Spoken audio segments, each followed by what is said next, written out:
Hi, everyone, and welcome back to AI and the Future of Law. I'm your co host, Jen Leonard, founder of Creative Lawyers, here as always with the wonderful Bridget McCormack, president and CEO of the American Arbitration Association. Hi, Bridget. Hi, Jen. Great to see you. Wonderful to see you as always. We are here on every episode to break down what is happening in the world of artificial intelligence and what it means for the legal profession. We have three segments on our podcast: our AI ahas, the things that we are using AI for in our regular day to day lives that we find particularly interesting. Our What Just Happened segment, what just happened in the broader tech landscape that we think our legal audience might want to know about and what it might mean for law. And then our main topic, something that is relevant for legal audiences in particular. So, without further ado, let's kick it off with our AI ahas. Bridget, I haven't seen you in a while. You've been out and about traveling the globe. What have you been using AI for since last we spoke? Well, as I was using it for a whole lot of things, but the one I thought I would talk about today is back to a specific diet and exercise program, and both having it evaluate conflicting information that experts that I listen to have, and also some habit tracking and reminders for me. So I have like a turns out real bone density issues. Like I maybe I'm just of the age where my bone density is an issue. So my physician really wants me to be building muscle, which also allows you to build up your bone density. My mother had significant bone density issues and lots of falls, and so I'm really trying to like avoid that issue in my next few decades. And there's all this conflicting information out there about the amount of protein you should be eating when you're trying to build muscle and build bone density. And it's from different, like really credible sources. And for me, confusing because it actually is hard to do if you believe one version of it and less hard if you believe the other. But I don't want to believe the other unless it's right.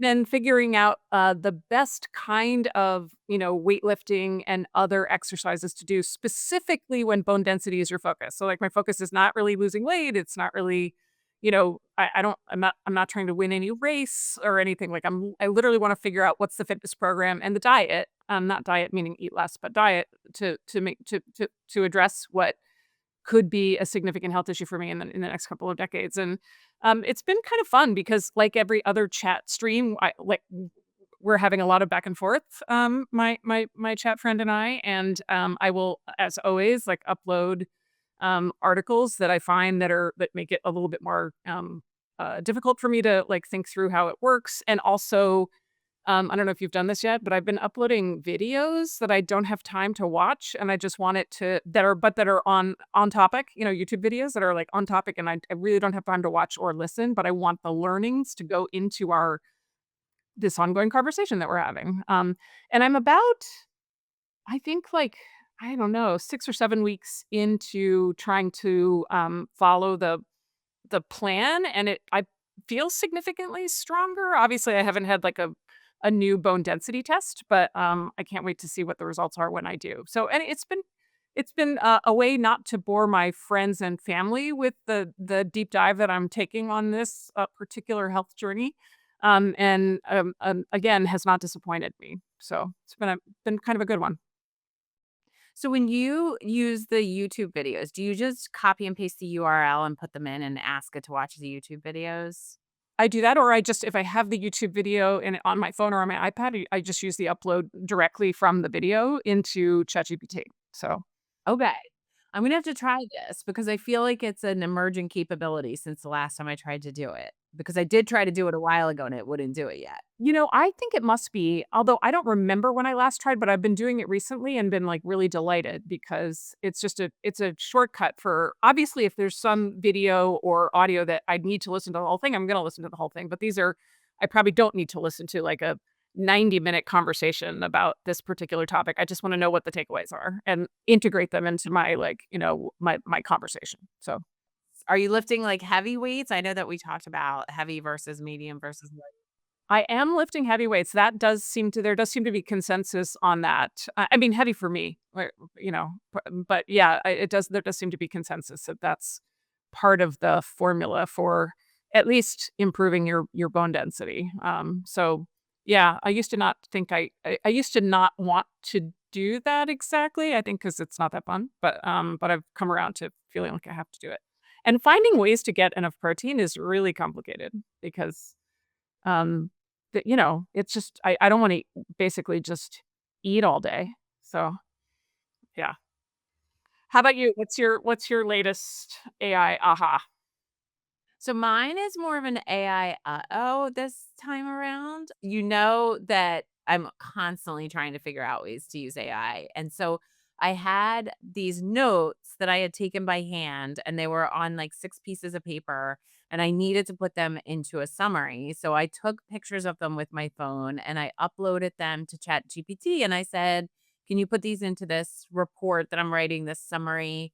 And it took the writing and it put them into a report, and I'm reading through the report, and it all seemed, like, really good, and it seemed plausible for the topic that I was writing about, but I knew like, I had taken the notes, so I knew what the notes were about, and as I was looking, I'm like, "I don't think this is exactly what I was writing about," and I went back and I looked at the notes, and it was not at all accurate to what the notes said, and I wrote to it and I said, "These aren't actually what my notes said." And it was really funny because it's kind of like when I catch my kids lying to me, and ChatGPT where you could see like when it's talking to itself behind the scenes. And it was sort of like, oh God, she caught me. Like Oh, it man. was talking to itself and it said, okay, I did hallucinate, like, these were not the right results, and then it was sort of like on the back in the backdrop saying, "We didn't have the technology to do this OCR, and here's why we did it this way," but it's not talking to me, it's just showing me how Yeah. it's running through reasoning. Maybe what we should do is go back and instead of trying to read through all of the pieces of paper at once, go one at a time and reread everything. So I'm watching it go through this process and then it comes back and now it's talking to me and it's like, it's like a tech bro. And it's like, "Hey, you caught me. I didn't actually, tell you what was on the paper. I just took a guess because I didn't have the technology I needed to read exactly what you put on the paper, but I have another workaround. So I'm gonna go back through like this like slickster Wow. ChatGPT and it did go through, and it had the right responses, but it was, like, really interesting, and it was a good reminder to know exactly what you're asking it to do and, like, verify the outputs, and I love AI, but I was sort of if I did not know what was on there, all of the things that it put would have been very plausible outputs, but it was interesting to see it kind of get caught in a lie and then try to figure out how to cover up its own mess. That's super interesting. I wonder why they can't. I mean, I don't know. I wonder why they can't train it to say, these are our we have I have this limitation right now. I can't do whatever the OCR issue was that you needed it to do. Here's a workaround. Should I do that? Or, I wonder why it can't give you more of a back and forth when it has sort of a barrier to a workflow. That feels like such an improvement that wouldn't be that hard to make that I would really appreciate. Like, let's brainstorm together how we're gonna get it done. Well, what's so interesting to me, and I don't know if it happens every time like this, but I use Claude much more frequently now than I use ChatGPT, and I frequently find that Claude is more candid about its limitations and will say, "I don't have the ability to do this." And that was one of the first times I've used ChatGPT in a while because I tend to use ChatGPT more for multimodal Yeah, functions. yeah, Maybe because Claude tells me it can't do things as frequently, so I go back to ChatGPT, but maybe it's better to lean on something that is honest and says, like, "I can't do this for you," and maybe yeah. I should err on just using that instead. I mean, again, it's like the sort of weird liminal moment we're in, right? Where we have to like literally figure out like what it's good for, what it's not good for. A reminder, especially to folks in our profession that have to really need to get things right a lot of the time. I wonder if we'll see any improvements in GPT-6, which I understand we might see before the end of the year to some of those barriers. I don't know. It'd be interesting.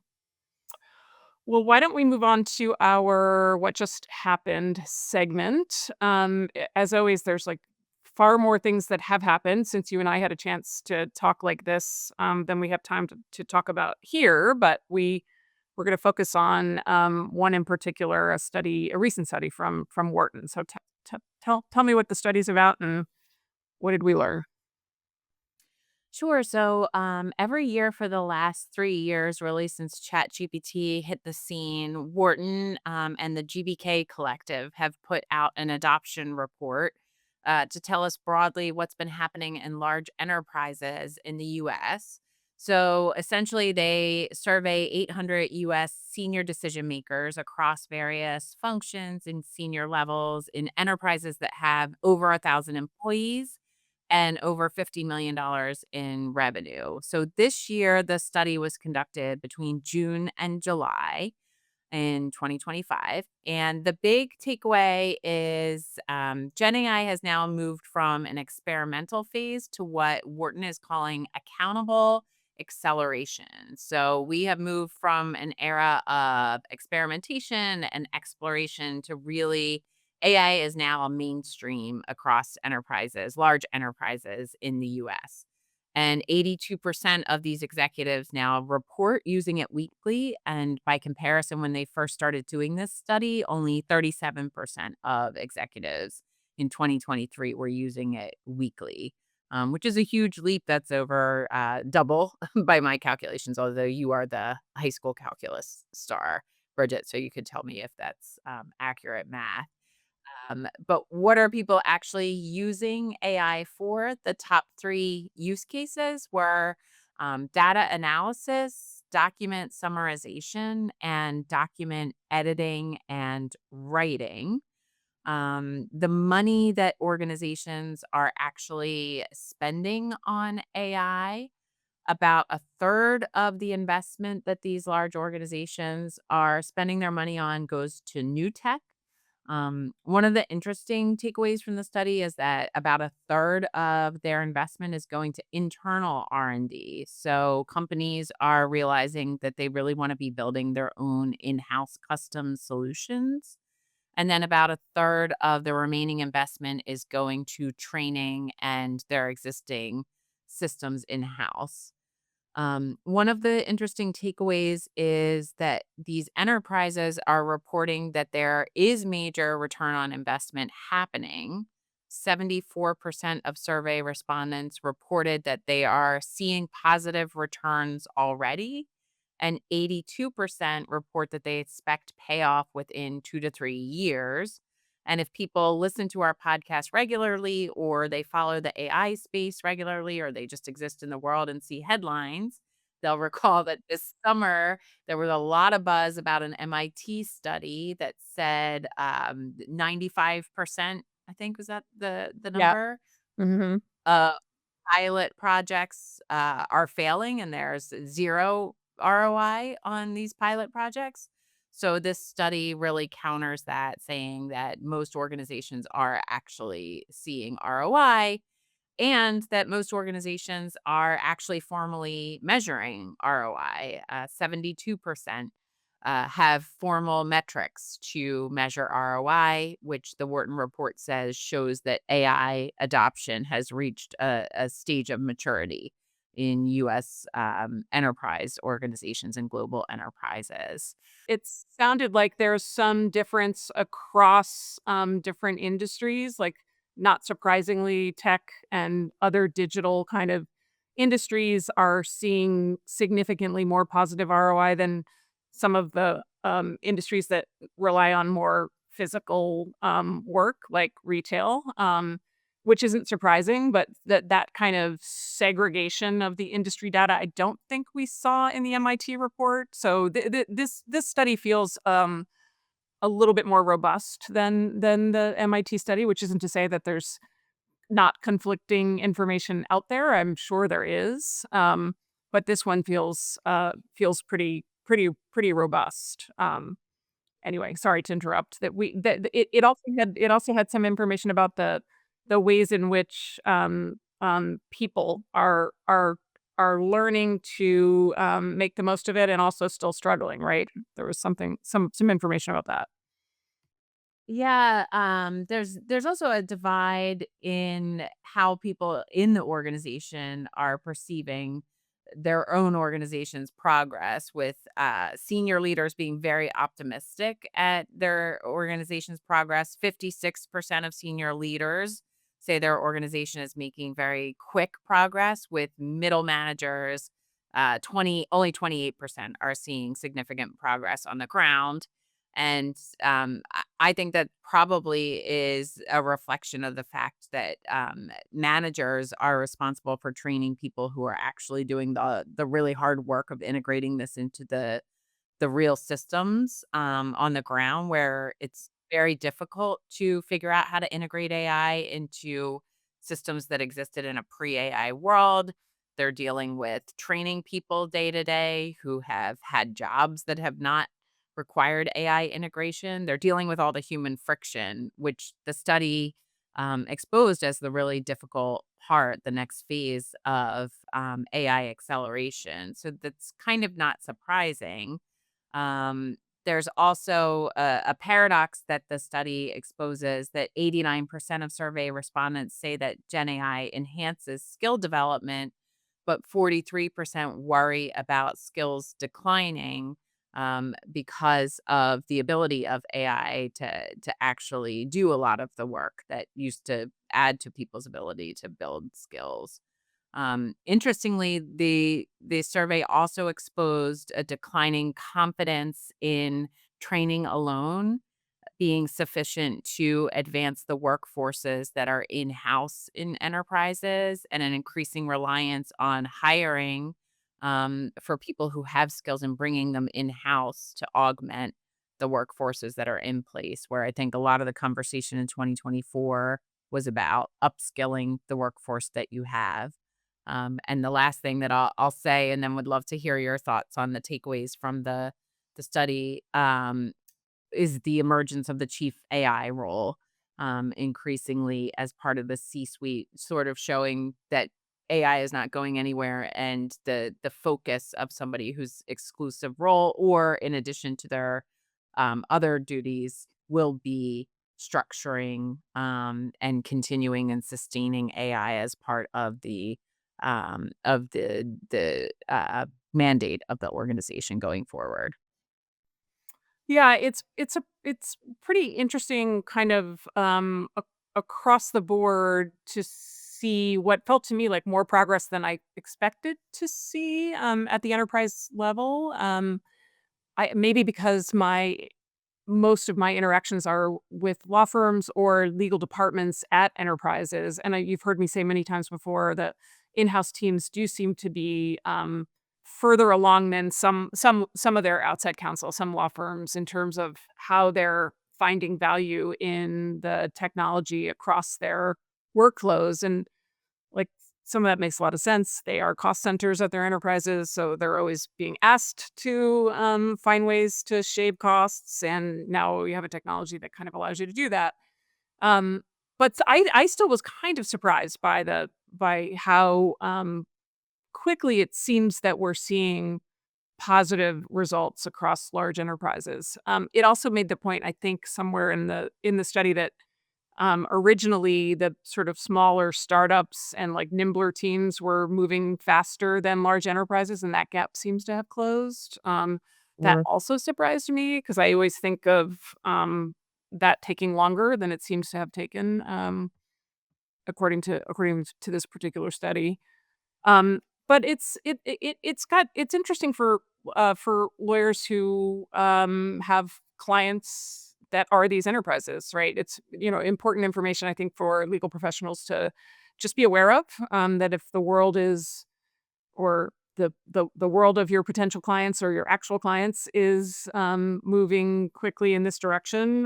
There are probably going to be new things that they're going to want help with. New legal challenges as a result of using this technology that they'll want advice and partnership around. And um, it's I say this all the time. There are going to be all kinds of new legal workflows created by this new technology, and so I don't think it's a reason to be worried about the future. I think it's a reason to plan for the future, but the future is going to need lawyers to think through all of these new workflows. So. Yeah, absolutely. I was also surprised at the sort of exponential growth in ROI, like reported ROI and tracking of ROI. I've not seen as much of that in legal.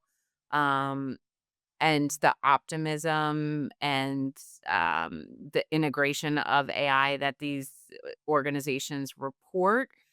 And I think we're still in a really messy period of trying to figure out what that means. It seems like every report that comes out has conflicting information in it. So it's hard, I think, to suss out still what's happening, but it is encouraging to see structure being put up around these efforts. I think particularly the chief AI officer roles that are being created, at least to give some focus to the efforts that are happening.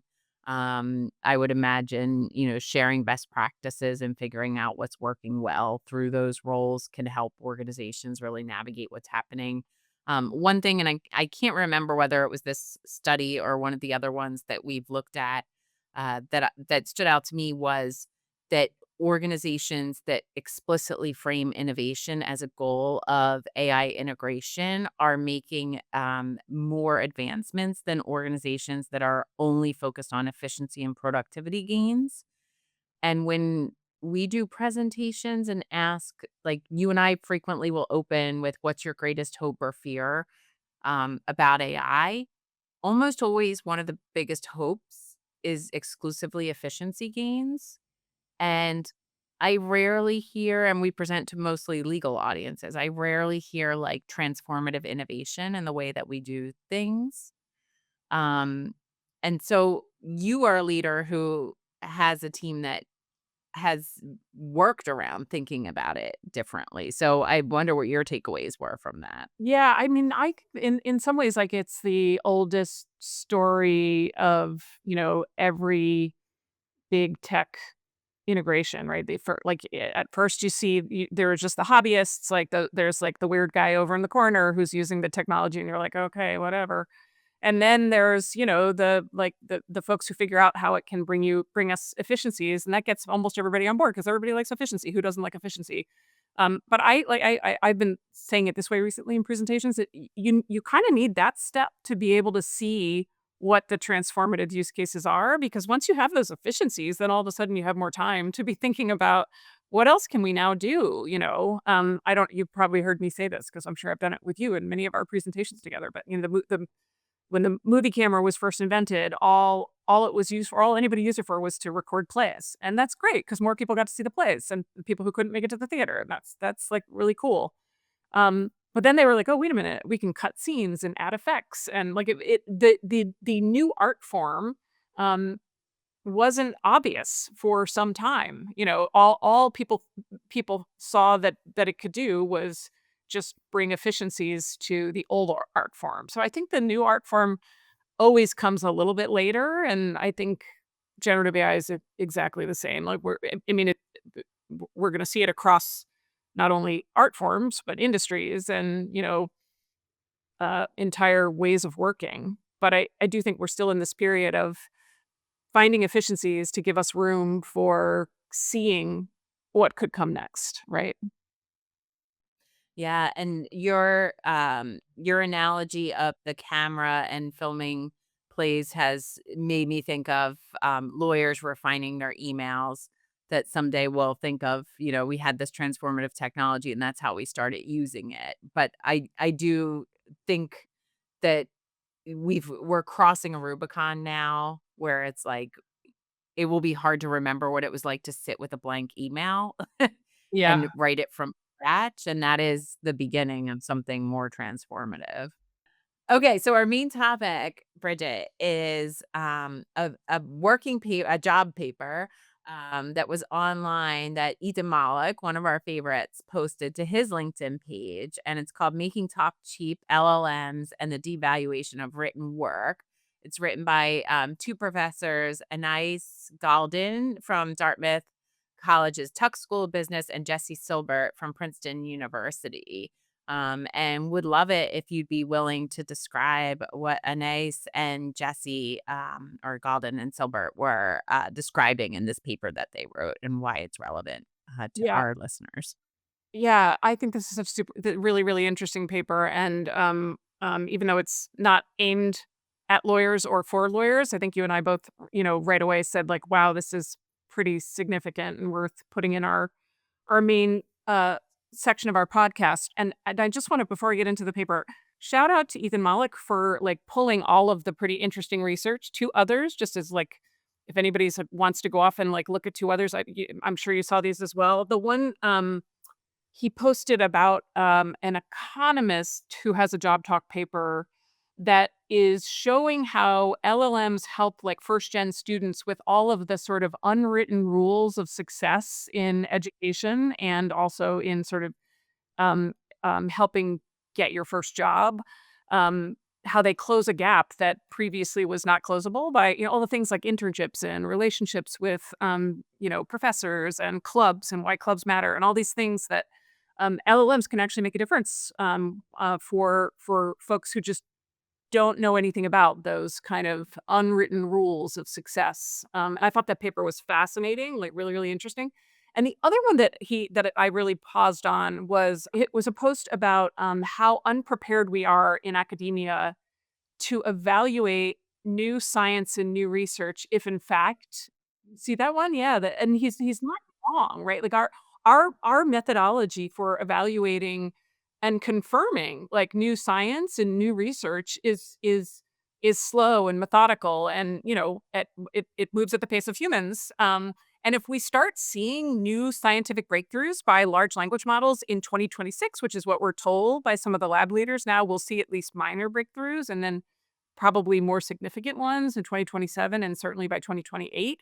Like, how do we keep up with kicking the tires of that new science and new research? I mean, maybe there's like maybe we take our human processes and build AI processes out of them, but I think we want humans to be making sure science works, right? Or science the map the sciences. I saw that post, and first I thought it was so insightful, but also, I mean, all the talk about whether there's an AI bubble and what's going to happen with it, and this is for a whole other podcast, but I've I've just been so confused about the last month of product announcements and rollouts, and like first there's erotica one week and then like the next week we're going to have scientific breakthroughs. It made me think of like post 2008 when I would go to the King of Prussia Mall and there's like a Neiman Marcus and then there's a pawn shop right next door and you're like, what is happening with the world? And that, but also, if part of the business model is this selling of the agents that are going to come up with these breakthrough scientific innovations and selling them for, you know, hundreds of thousands of dollars, how does that work for the reasons that Ethan's pointing out? Um, I don't understand how that math. Um, Yeah. Yeah, I mean, maybe that's, ultimately just gonna continue to be a a barrier for a while, or I don't know. I think my brain can't work it through. I hope Ethan's working on it because I read that and I was like, "Oh, we wanna get the benefit of the new science, like, in the new medicine as soon as possible." Like, my bones are only getting weaker and I'm only getting older. Like, I want the new science. but it does make the Wharton paper again because it's sort of like the investments are there, the technology's there, the enthusiasm's there, the bottleneck are the humans, and the Yes. bottleneck in his post are the humans. Are the humans. Um, Yeah. and And a lot I can't remember which of our favorite thinkers it was who talked just last week about the AGI already being here in many respects, but until there are systems to plug it into, it's sort of irrelevant, um, because we're just not prepared from an infrastructure standpoint, from a social standpoint. Not prepared to process it and, like, make it meaningful, right? Back to the paper, and apologies for the, like, off script, like, but plug again for just following Ethan to find the most, like, interesting, I think, papers that are and other ideas, around this technology. Okay, so this paper was super interesting to us, because it is about the way large language models can or do devalue written communication because all of a sudden they put everybody on equal footing or they remove the barrier of effort that made writing valuable. So in most legal jobs, being a good writer is pretty important to success. Not all, but to many, being a good writer is pretty important to success. And before LLMs, writing was valuable. I mean, not only in legal, but generally because it was hard. It's like hard to make it clear. It's hard to make it sing. It's hard to make it not boring, not repetitive, like well crafted and strong analysis. Like good writers really stood out.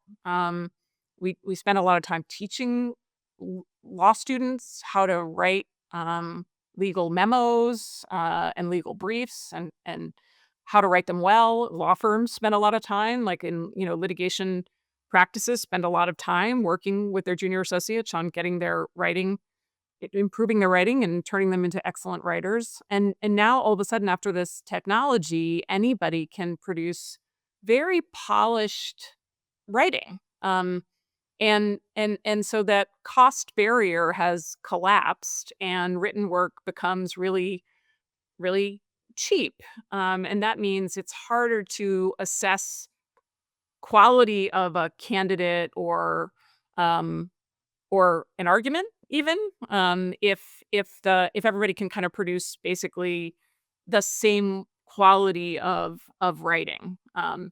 So there's like it's a super interesting paper and goes obviously into some pretty specific examples of what this means, but there are ways in which writing has always been a like a signal for a lot of different ways in which we think about quality, right? So writing is a way we measured how someone's quality of thought was. Like if you're a good thinker, um, you showed that in your good writing. Your expertise was something you showed off in your writing. Hard work. I'm always I will tell you as somebody who who employed many different clerks over 10 years on the bench. I could tell when somebody put um, serious effort and work into a memo that I was reading. And I could tell you when I saw the opposite. That didn't happen very often, but you could certainly tell. And it has been, I think, historically viewed as a way for evening the playing field, right? Like you didn't necessarily have to know the secret handshake to get into the club if you were an excellent writer. Both your cover letter and in your writing sample. I mean, when you went to law school, did you still always have to send a writing sample to every job? I did. Like that was what we set. Not just for clerkships, but every job wanted to see a writing sample. That was really the way we measured quality. And and and some used to, but some would argue that it was a way that you could even the playing field because somebody who didn't come from a background where they had an easy entry into a prestigious legal career could find their way in if they were an excellent writer. It was a signal of so much quality across the board. And now without that, the question is how do we evaluate quality? Like what are the new ways in which we can measure quality? And what will it mean? What will it mean for the labor market? And I think you and I are sort of interested in what it will mean for the legal labor market, but this paper is obviously broader than that. And then in terms of how lawyers advance throughout their careers, writing has also been another, at least in most careers, an important kind of gating item, right? People didn't usually advance to the top of their careers without being pretty masterful with the written word. Even if they did it less and less, like as a leader, if it became less and less a part of their day to day job, it was certainly a gating item in just about every legal vertical that I can think of. And now it's kind of disrupted, and we're like in this weird phase where everybody can produce pretty polished written product in lots of different formats. So there's a set of interesting questions about what that means, what it will mean for again, the labor market, and I think we should focus a little bit on the legal labor market, but also maybe what does it mean for legal writing that is impactful to legal decision making? So in most courts, a lot of arguments are made in writing. Not all. Sometimes they're just orally, and maybe that's a better way of evaluating quality now.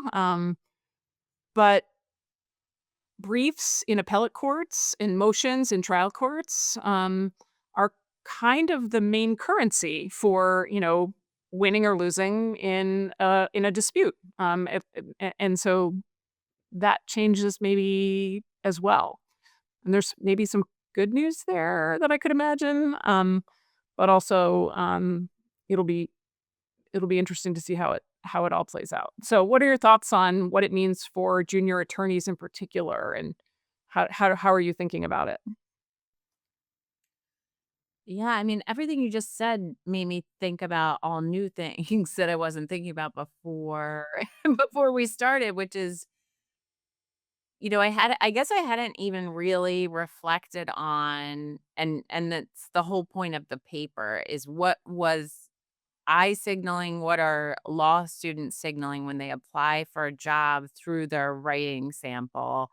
I guess I was under the naive impression that they were signaling that they could write well, which was important for their actual job, and I wasn't viewing it as a bigger indication than that, that they were, and that's the point of the paper, right? That Yep. the signal that you're sending when you have asymmetric amounts of information and the employer doesn't know you, you're signaling that you put in care and time and you understand how to compose something that is quality, and you're able to persuade in a pool of other applicants where you don't know any of them that you are the best of the bunch. And when that collapses and everybody has access to that same capability, um, you don't have that ability now to persuade anymore in the context of getting the job itself. But then once on the job,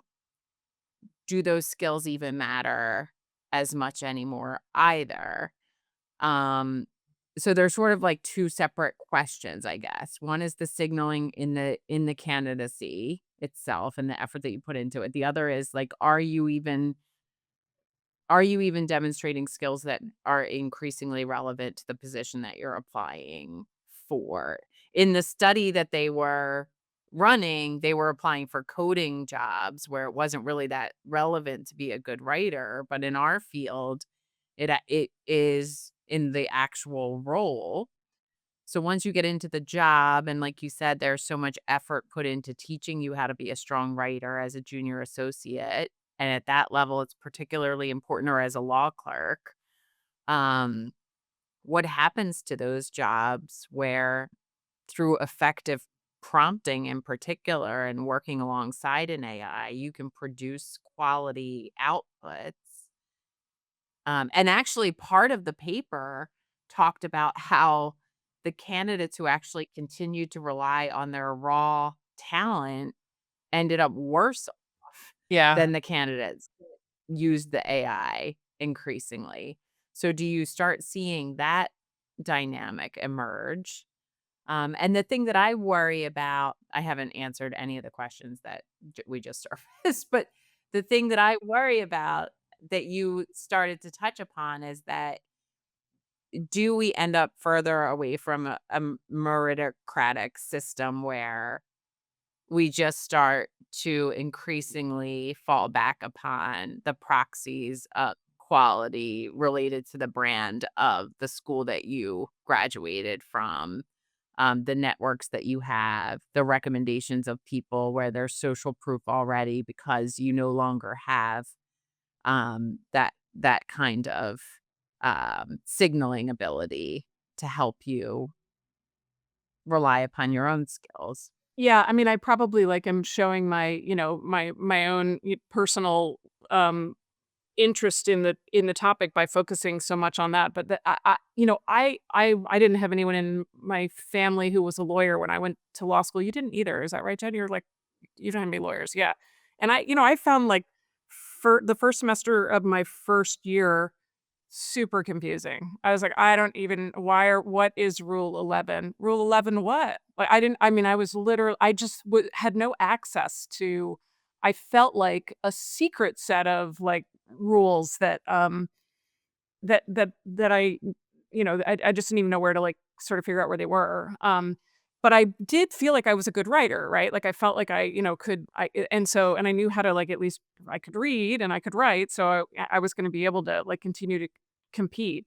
And then as somebody who has hired both on a law school faculty and on a court, it was writing that I looked at, for me, significantly more than all those other signaling things. Like, you might have gone to a top 10 school, but if your writing was mediocre, that mattered to me a lot more than your school, you know? I so I worry about that because if everybody's writing now falls to the exactly the same level or rises to I guess it rises to the exactly same level, um, why wouldn't people fall back on some of those other signals that I think have the potential to just hold inequality and, prevent opportunity in ways that I think is healthy. So I'm probably, like, showing my own biases and focusing on that aspect of it, but that does concern me.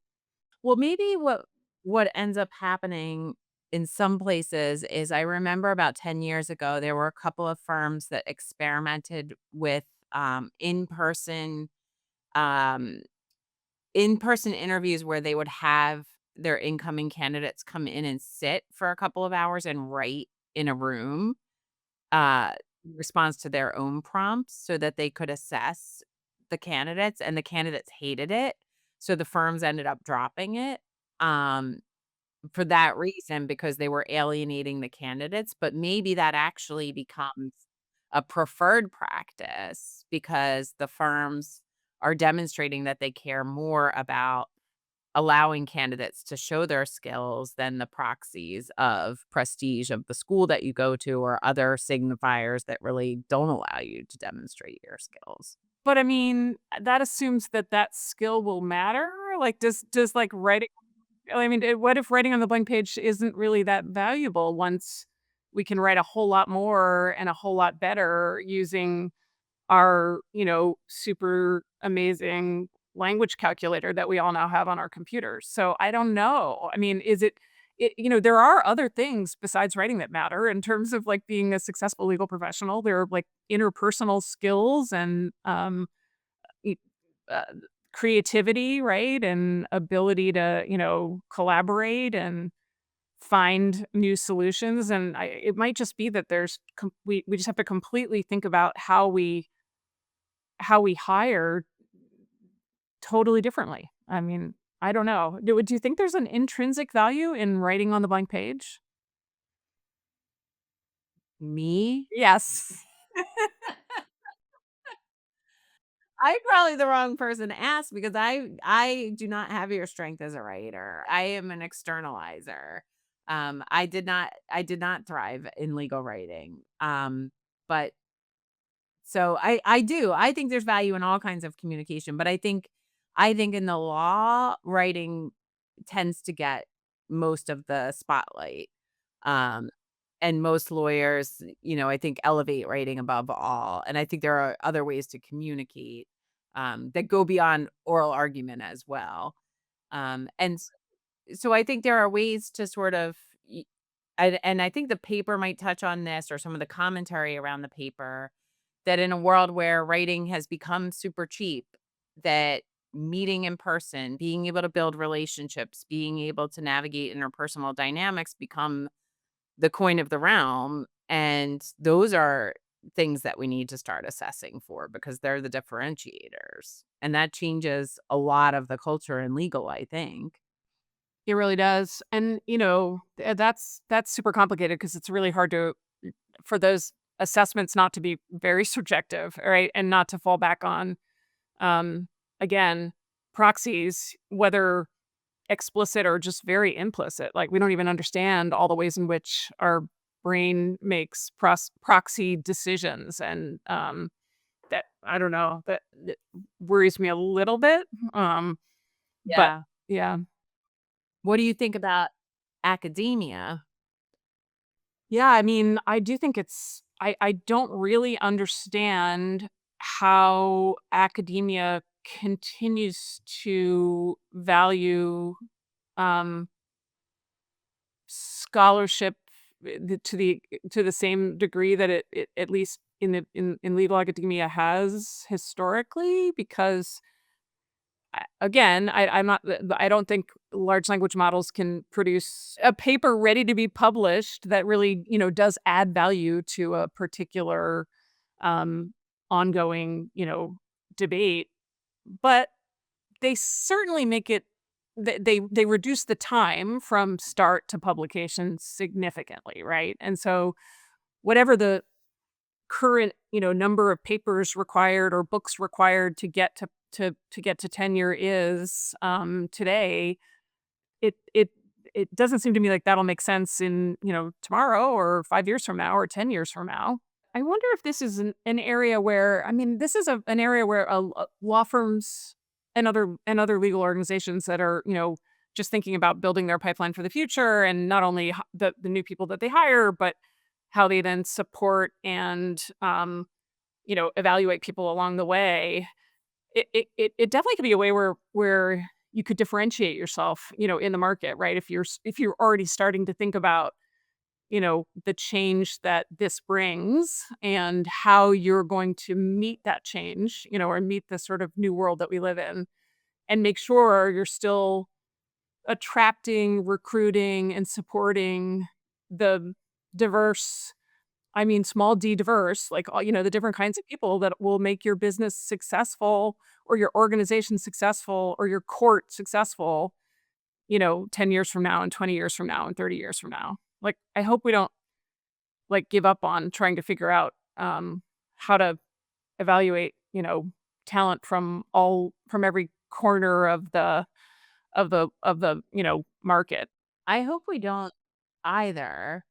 Um, I will be very interested to see, and I think a lot of it will depend on the economy in the next couple of years, and if there's an economic downturn and there's enormous pressure on firms.